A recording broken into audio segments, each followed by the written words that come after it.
હું કાનાનો જન્મદિવસ કેમ બનાવું છું? કેમ કે જો કાનાનો જન્મદિવસ જન્માષ્ટમીમાં આવે છે, પણ જન્માષ્ટમી 2 દિવસ પહેલાં આવી, તો એટલે હું કાનાનો જન્માષ્ટમી અત્યારે બનાવું છું. કેમ કે અમે લોકો 2 દિવસ પહેલાં નળાબેટ ગયા હતા, એટલે હું હવે કાનાને વાઘા પહેરાવીશ, પછી એમને નવડાવીશ, ખવડાવીશ, પછી એમને નવી જગ્યાએ સ્થાપન કરીશ, એવી મંદિરમાં.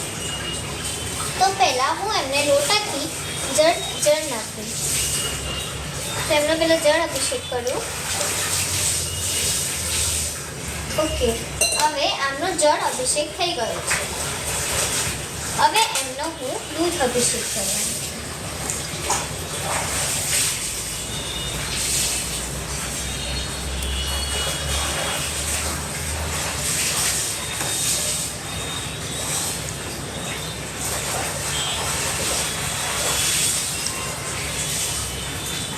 તો આપણા લડ્ડુ ગોપાલનો દૂધ અભિષેક થઈ ગયો છે. તો હવે હું એમને થોડું નવડાવીશ, એથી જળ, અને એમને ચોખ્ખા કરીશ.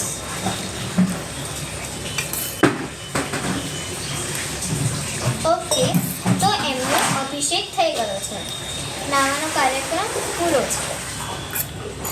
તો હવે હું એમને મસ્ત કપડાથી ગૂંથવાની.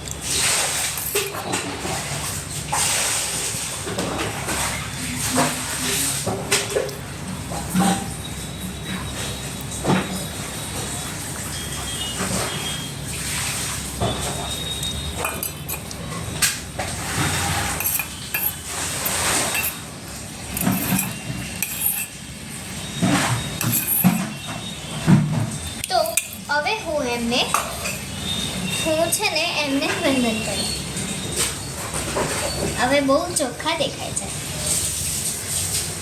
હવે તો હું એમને કપડાં પહેરાવીશ.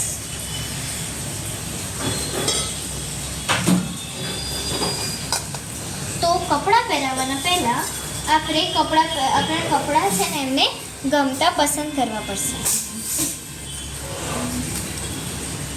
તો જન્માષ્ટમીના કારણે હું એમને એકદમ મસ્ત આ વાળા કપડાં પહેરાવીશ, જે કાનાને બહુ ગમે છે.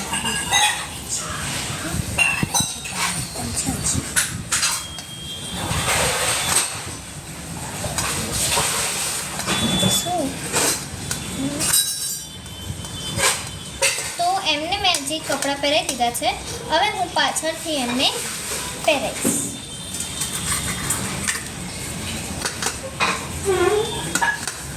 હવે તો એમને બહુ તૈયાર કરવાના છે રાજા.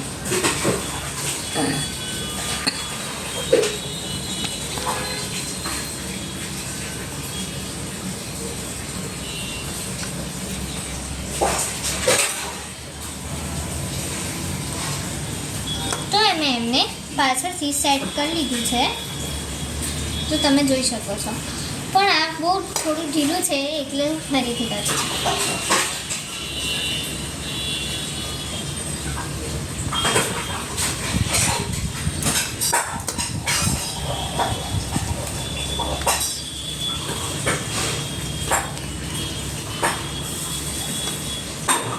તો હવે મેં એમને કપડાં પહેરાવી દીધા.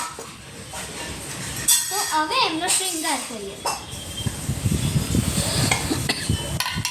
તો આ કપડાં જોડે કાનાને કયા એમને શૃંગાર જોઈએ છે એ આપણે જોઈએ. આ કપડાં સાથે કયો શૃંગાર સૂટ થશે ભગવાનને? તો એક આ સૂટ થશે, જે મેં લીધું છે, આ મસ્ત લાગે છે એમના માટે. પછી આ બી છે, પણ આ સારું નહીં લાગે આ કપડામાં. અને પહેલાં એમને કુંડળ પહેરાવી દઉં પગના, હાથના. તો એમને પહેલાં મેં બંગડી પહેરાવી છે.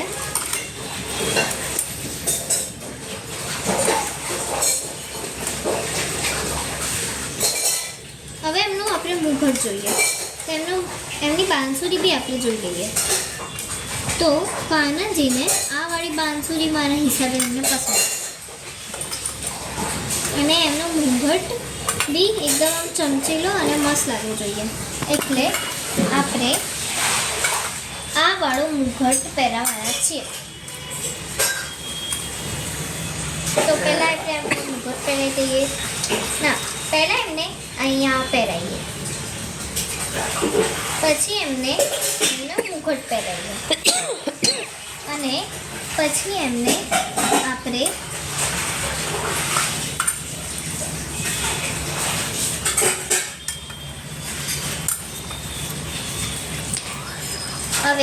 હવે આપણે એમને આ પહેરાવીશું નિવાસું.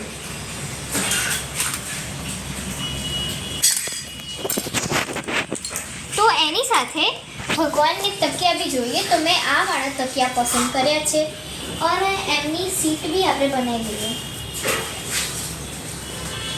લો, આ બી છે, આ તકિયા જોડે પરફેક્ટ મેચ થાય છે. અને એક આ બી છે,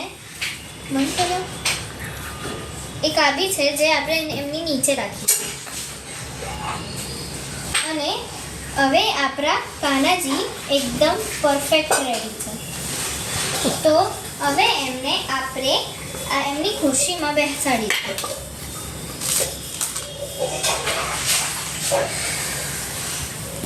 તો એમની ખુરશી છે આ.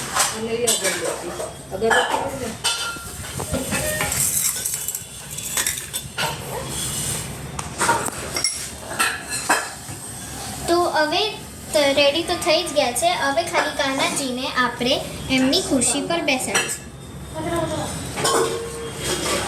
એમની બાંસુરી બી છે. અને હવે આપણે એને મંદિરમાં મૂકવાના છે. તો પહેલાં મંદિરમાં મૂકતા પહેલાં હું એમના માટે બિછાવવા માટે હું એક વસ્તુ કરું છું. તો એમના મંદિરના પહેલાં આવું કરવું પડશે. તો પહેલાં એમને આપણે બિછાવીશું એક કપડું, જેથી એમને ગમશે.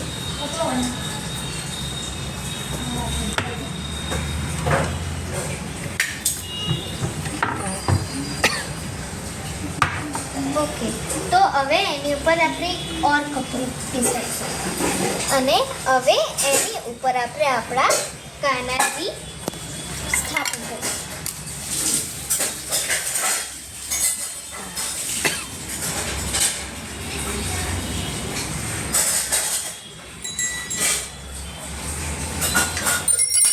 તો હવે આપણે એમની પૂજા કરીએ આનથી.